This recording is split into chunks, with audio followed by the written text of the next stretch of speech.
პროექტი მნიშვნელოვანი იყო რეგიონისთვის ორი მიმართულებით. ერთია რომ ახალი სერვისები შეიქმნა, რომლებიც ადგილებზე იყო საჭიროება, მაგრამ არ არსებობდა, მაგალითად 60+ ცენტრი. და მეორეს მხრივ არსებობდა სერვისი, მაგრამ სერვისზე არ იყო ინფორმაცია ადგილობრივ მოსახლეობაში, განსაკუთრებით ეთნიკური უმცირესობების წარმომადგენლებში.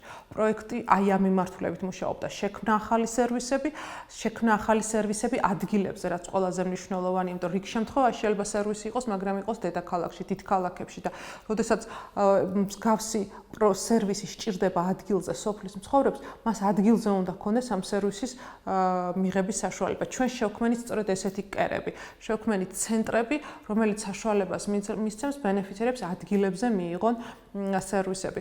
და მიუხედავად იმისა, რომ პროექტი 2025 წელს სრულდება, რამდენიმე პროექტი გვაქვს ისეთი, რომელიც შემდგომშიც გააგრძელებს ფუნქციონირებას.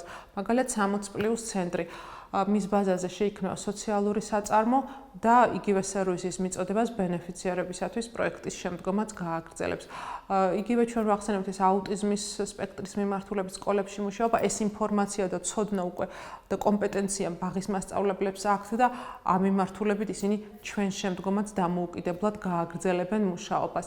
ანუ ასე ვთქვათ, ევროკავშირმა საფუძველი ჩაუყარა ახალ სერვისებზე ხელმისაწვდომობის გაუმჯობესება, სადაც სიცარიელე იყო, ის სიცარიელები ამოავსო და ეხლა უკვე შემდგომში შეძლებენ უკვე სერვისის მიმწოდებლები ხარისხიანი სერვისის მიწოდებას.